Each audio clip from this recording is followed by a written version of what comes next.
Hello friends, welcome to our channel Brainstorming Books, where we bring you knowledge of books in a simple and interesting way.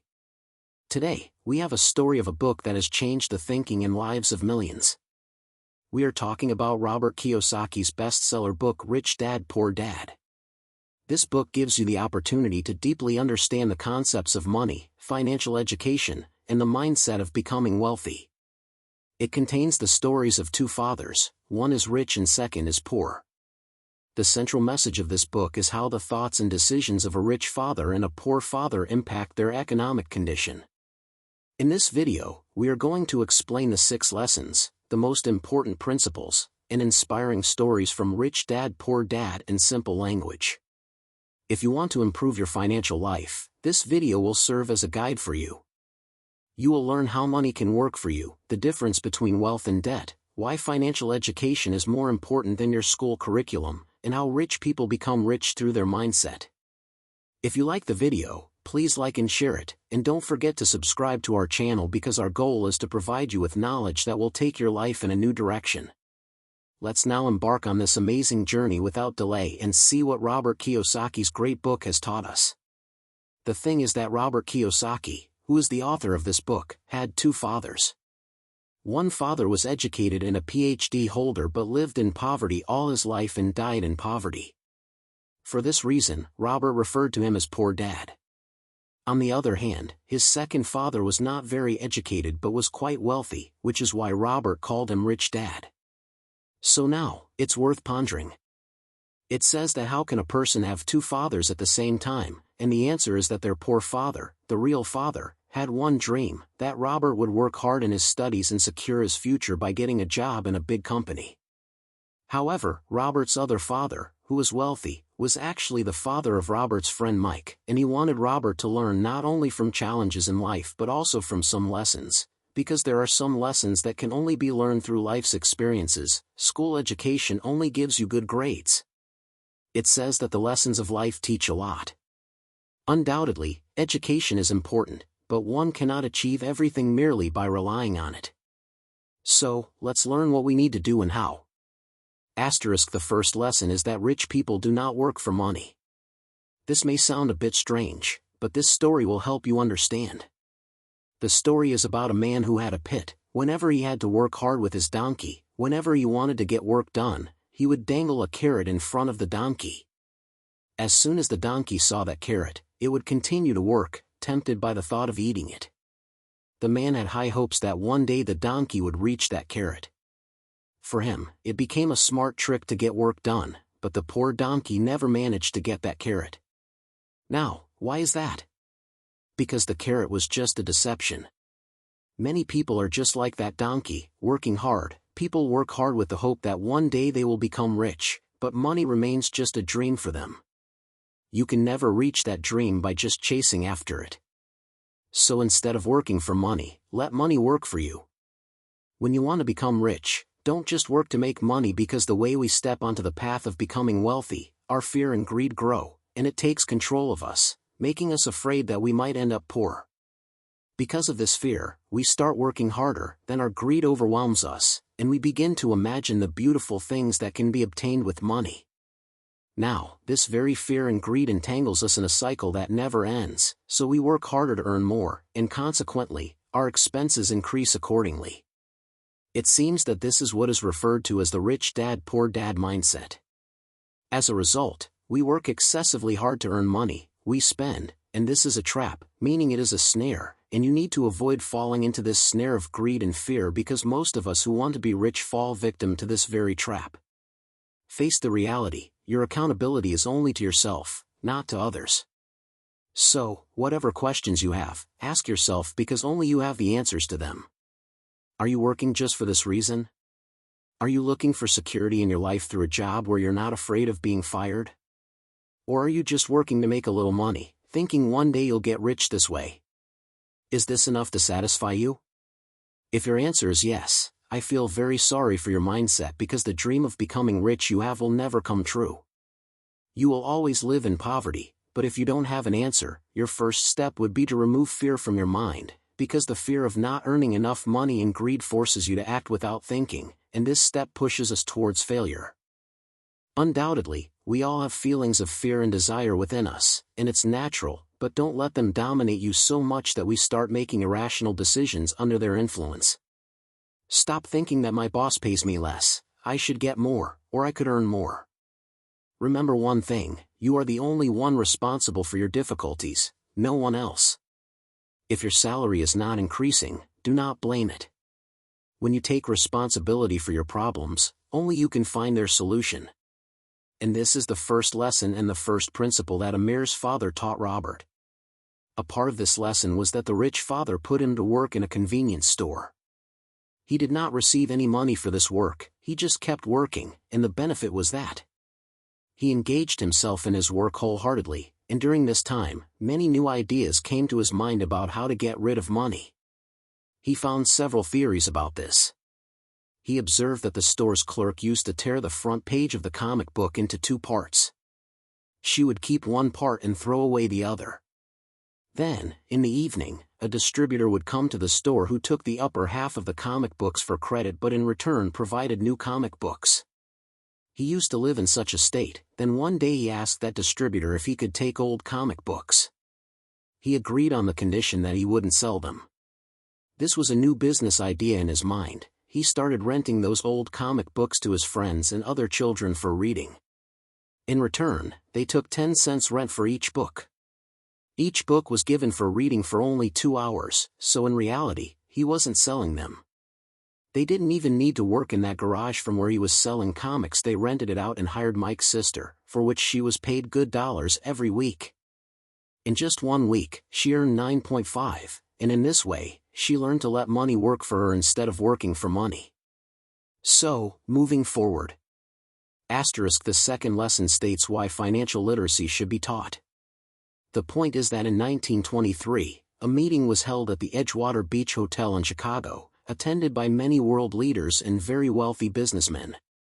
There were the owners of a very large steel company, Charles Schwab and Samuel Insull, who were the presidents of the largest utility at that time, along with many other big business people. 25 years after that meeting, many of them died in poverty, some committed suicide, and many lost their mental sanity. The main point is that people become so busy making money that they forget the essential lesson of how to keep that money, no matter how much you earn. The main point is that learning to manage money is important, and if you have mastered this skill, you can handle any difficult situation. It is often said that if an emergency arises or something else, you will be safe. If you plan well, bad times may not come at all. People who win millions in the lottery live comfortably for a few years but then return to their previous situations. Therefore, many people ask questions about how to become rich or what to do to get rich. These questions can be answered. Most people get disappointed, but the right answer is that first you need to learn financial literacy. Look, if you want to build the Empire State Building, you first need to dig a deep hole, then you need to lay a strong foundation. But if you want to build a small house, just pouring a 6-inch concrete slab will be sufficient. Unfortunately, most of us settle for a 6-inch slab. If you want to build the Empire State Building, and even if you do, it is obvious that the building will collapse. Poor Dad Robert just wanted him to study well, but Rich Dad wanted to make him proficient in financial skills. Most school systems only teach how to build a house, not solid foundations. School education and studying have their importance, but in real life, that is not everything, and along with that is the third lesson, which states that responsibilities understand the difference between assets and liabilities, and always buy assets. It sounds very easy to hear, doesn't it? But this is the one principle that will help you get rich. Often, poor and middle-class people consider liabilities as assets, meaning they think of them as their wealth, but the rich know what true assets are and buy only those. For example, rich fathers believe in the keep it principle, which means to keep. And after buying assets, if it were that easy, everyone would be rich, but the situation here is the opposite. It is actually so simple that no one thinks about it. People believe they know the difference between liabilities and assets, but they only have knowledge of literacy, not financial literacy. This means they understand the income statement as a profit and loss statement. Walking should mean simply that income refers to how much money you have gained and expenses refer to how much money you have spent. The balance sheet shows the balance between assets and liabilities. Many educated accountants do not even understand how the balance sheet and income statement are connected to each other. And if we want to understand this, assets are things that help you earn money. For example, suppose you want to buy a house and rent it out. If you pay rent, then you can also pay off the loan you took to buy the house with that same rent. Now the house is yours and the rent you earn from it contrasts with liabilities that drain money from your pocket. For example, if you buy a house and live in it, you won't earn any rent. So now you might understand that if you want to become rich, you should buy assets, and if you want to remain poor, then get liabilities. Wealthy people have more money because they understand this. The wealthy believe in the principle of keep it simple, stupid, while on the other hand, poor people do not fully understand this principle, which is why it is emphasized that just being educated is not enough. It is also essential to be financially aware. Let's understand how middle-class people spend their money. If this method continues, they will remain middle class their entire lives or perhaps even fall below that, because you can see that all their money is being spent on responsibilities, that is, on recurring expenses such as medical bills, rent, car loans, house loans, credit card bills, fees, electricity bills, and more. Their entire income goes into this. On the other hand, there are poor people who have no responsibilities but also have no assets, yet they manage to earn money. They do receive a salary, but all their money gets spent on daily expenses, so what does he have left? Nothing. Sometimes he even has to borrow money to get by, which makes him even poorer. In contrast, rich people buy assets, and these assets earn them more wealth. Their earnings increase from 2 to 4, and from 4 to 8. Mostly, rich people use their brains and they take every loan and lease it out. They receive rent every month without working, which allows them to pay off their loans. It can be understood this way: let's say that the loan installment is not $1, so they will receive $2 as rent from their house, give $1 to the bank, and keep the other $1 in their pocket. So, isn't it making money without hard work? In reality, the only distance between a rich dad and a poor dad is the difference in thinking. Back in 1967, if children were asked what they wanted to be when they grew up, everyone would say they wanted to get good grades and become doctors or engineers. At that time, everyone thought that with good grades, they could earn a lot of money. Although many of those children have grown up to be doctors today, still many of them are facing financial difficulties, because they always have the notion that earning more money will solve all their problems, but that's not the case today. Many children want to become famous athletes, or CEOs, or movie stars, or rock stars because they know that just relying on good education and good grades won't lead to success in their careers. Nowadays, financial difficulties have become very common. Often newly married couples think that their salary will now double since both earn. While living in a small house, they now dream of a bigger house. Therefore, they start saving money. As a result, all their focus is solely on building their careers. When income starts to increase, it is obvious that expenses will also rise accordingly. The problem is that now, when you earn money without being financially educated or spend it thoughtlessly, you tend to end up spending even more than before. This is a cycle that keeps repeating itself. People come to our author Robert and ask how to become rich. Now this very question is at the root of the problem because everyone believes that money is the solution to everything. Believing this is a big mistake. Their mistake is not that they are not earning more money, but that they do not know how to manage what they have. There's a saying that applies here: when you stop digging yourself into a deep hole. Because often, people are afraid of public speaking. Psychologists believe that people are scared because they fear rejection, the fear of being different from others. What will people think of us or laugh at us? Well, it's just that thinking that most people run away from public speaking. They prefer to do what everyone else is doing. Such people become content by being part of the herd. A rich father once said that Japanese people know the power of 3 things: the sword, precious jewels, and glass. The sword symbolizes the strength of arms, the precious jewels symbolize the power of money, and the glass reflects one's inner strength. This is our greatest power. When you know yourself, if you can ask yourself in front of the glass whether I am right or if I need to become part of the herd, the answer you will get. This is your true strength, while the poor and middle class allow themselves to become slaves to money, which is why they can never become rich. 16-year-old Robert and Mike attended every meeting their wealthy father held with his accountants, managers, investors, and employees.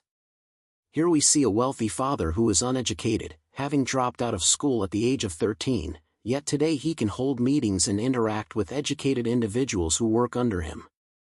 They give orders to people and provide business advice, a person who did not become part of the herd, who took risks and did not care what people would think of him. The result of these meetings was that both the author and his friend could not pay attention to their school education. Whenever their teacher assigned them any work, they had to do it according to the rules, which made them realize how school education tends to suppress children's talents, stifling their creativity and molding them into a mechanical part of this society. They also disagreed with the notion that success and wealth could only be achieved by obtaining good grades. One day, Robert quarreled with his poor father. His father believed that their home was the best investment for him, but he was part of a rat race, where their income and expenses balanced out and they had no time at all. This was what Robert was trying to explain to him. He was saying that for his father, that house is not an asset but a liability. Money was being spent on the house, but nothing was being gained in return. His poor father could not understand this, so this was the only difference between a poor father and a rich father. Nevertheless, their argument continued. He told his poor father that most people's lives are spent paying off loans for the house they buy, for which they repay loans for 30 years, then take another bigger house and start their debt anew. Now, whether the value of the house will increase or not depends on several factors. Now, for example, Robert's wife's parents moved into a large house, believing that buying a big and new house was the right decision because, like everyone else, they saw a house as an asset. If they were surprised to find out that the property tax for that house was $1,000, that would have been a huge cost for them, and since they were retired, paying that much in taxes was beyond their retirement budget. Undoubtedly, we are not saying that you shouldn't buy a new house, but we want to convey that the money you spend on a large house could instead be invested in an asset. It would be better if you invest. Your asset will generate income for you, and soon you will have enough money to comfortably buy the house of your choice without any debt. Now the question is, why do the rich keep getting richer while the middle class does not progress? There is a reason behind this, and it is quite simple. The rich buy assets that keep doubling their money. With this money, they easily handle all their expenses, whereas what does the middle class do? They just wait for one date of the month when their salary comes in, and all of it ends up being spent on covering expenses. So where will the investment come from? And then when salaries increase, taxes also increase accordingly along with other expenses. In the end, the same cycle continues. The point is that we live in a society buried in debt. The notion of considering one's home as an asset is the very reason that burdens us under the weight of debt. You can only become wealthy if your expenses remain less than the growth of your assets.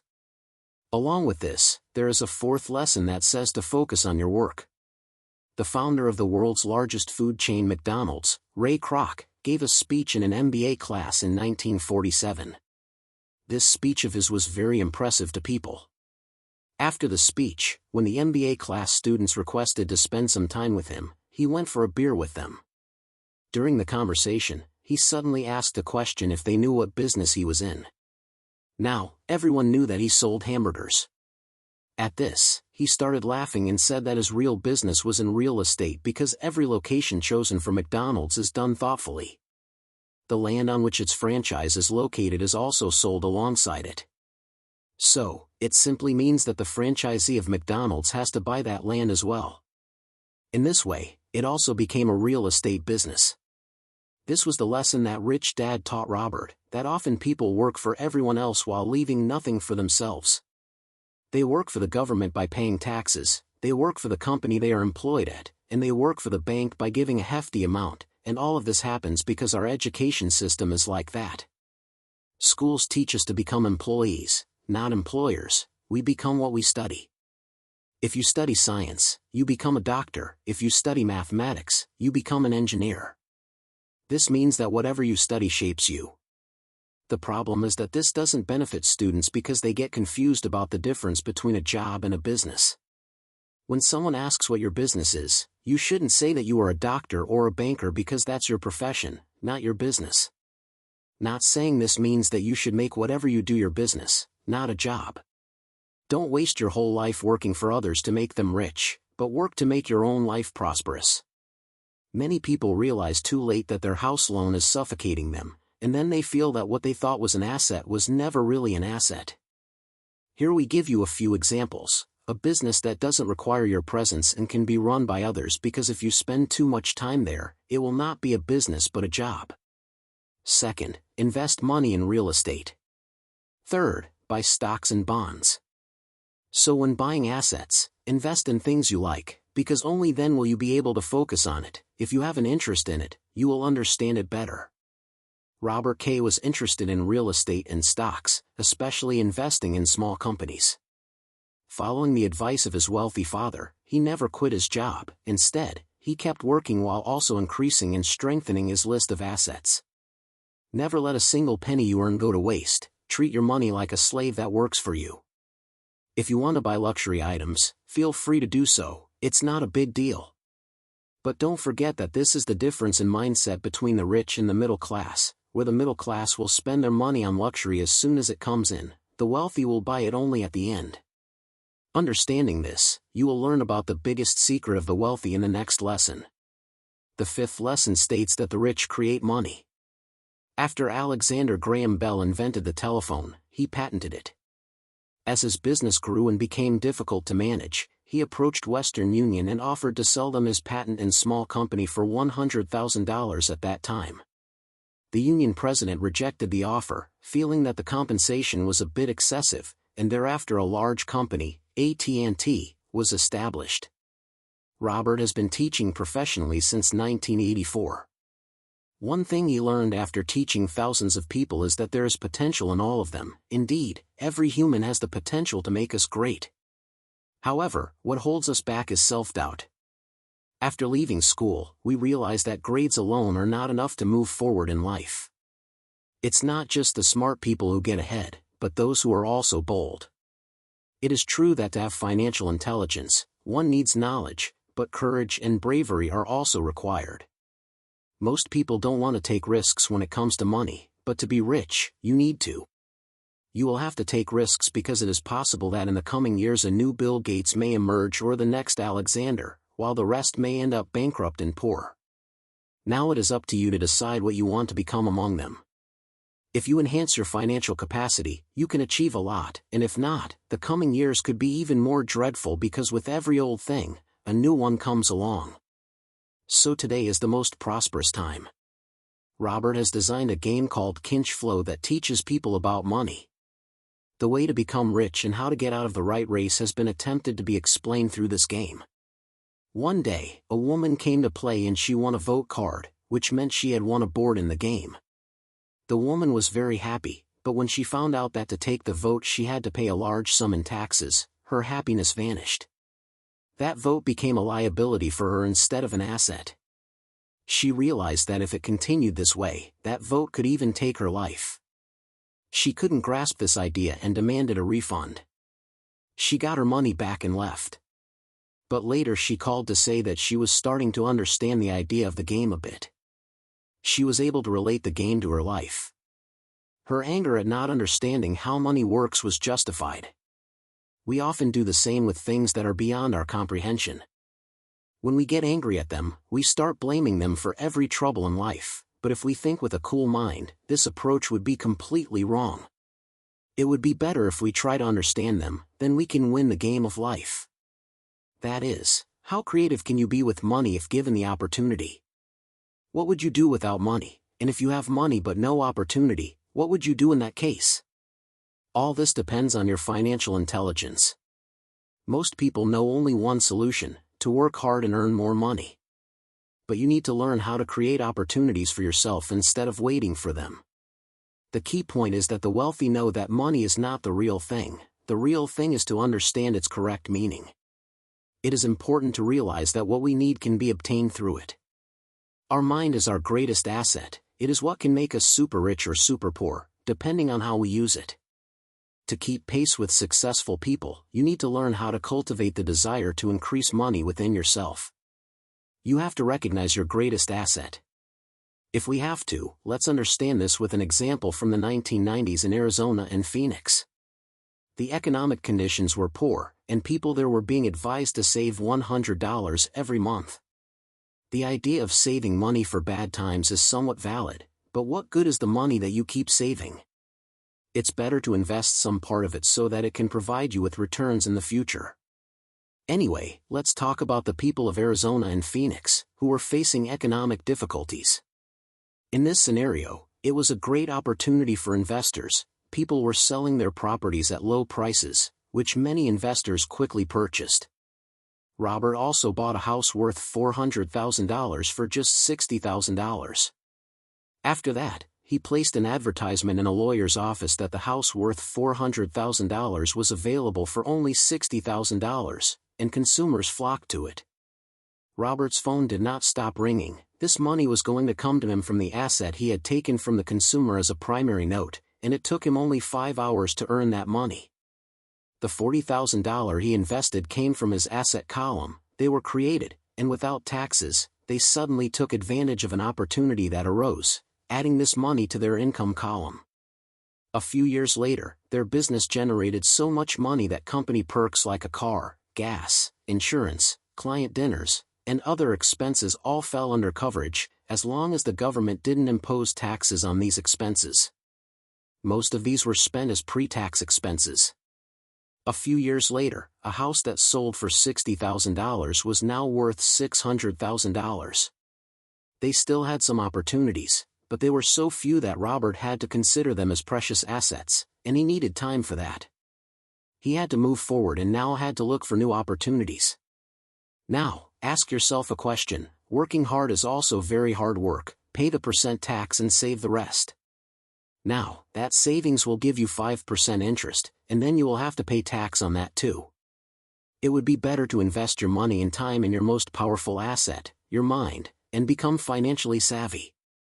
This world never stays the same. What is happening today or tomorrow might change. There are times of recession and times of growth. The door of opportunity will continue to open with time, and technology will keep improving. The story goes that once a journalist interviewed Robert. Robert had already read the journalist's articles and was very impressed by their writing style. When the interview was over, the journalist told Robert that she wants to become a famous author one day, just like him, so Robert asked him what was preventing him from becoming famous. In response to this question, the journalist said that his job was not advancing. Robert advised that the journalist should join a sales class. The journalist mentioned that a friend had already offered this to him, but he felt it was a small job. He had forgotten that Robert himself had once attended a sales school. The point is that if you have a talent that you want to monetize, your talent alone may not be enough because you need to know how to utilize that talent. Your talent is useless until you learn the skill of presenting it to people. You won't be able to earn anything, so there's no shame in learning the art of selling. To become rich, you have to learn a lot. Furthermore, if we look at the various aspects, school rewards us for specializing in a particular subject. Perhaps this is why the rich father would take little Robert and Mike with him when he visited his doctors, accountants, lawyers, or anyone else when Robert quit his prestigious job to join the Marine Corps. His poor but educated father could not understand why Robert would leave such an excellent position. He was deeply disappointed by this decision. Robert tried every possible way to explain to him why it was necessary, but he just could not grasp it. Robert said that he wanted to learn how to fly under the open sky. He needed to understand how to manage a team of workers and how challenging it is to run any company with hard work. Robert wanted to learn all of this. After returning from Vietnam, Robert resigned from his job and joined Xerox Copy. He did not want this job for any benefit. He was so shy that he did not have the courage to sell anything to anyone. Just the thought of it makes them sweat. To overcome this deficiency, they took part in the direct sales training program. After that, Robert started his own company and sent out his first shipment. If he had failed, he would have surely gone bankrupt, But he took this risk and remembered what his wealthy father taught him, that you can take the risk of bankruptcy before the age of 30 because at that age, you also get the opportunity to recover. Most employers give their workers just enough so that they don't leave, and most workers we work hard so that we are not laid off, and that's why they are only interested in their salary and company benefits. With this mindset, a few years may pass for them, but it doesn't work in the long term. So why not learn everything you want to learn before you choose a specific profession for yourself, because once you choose your profession, you will be bound to it for life. So, friends, this summary ends here. Thank you.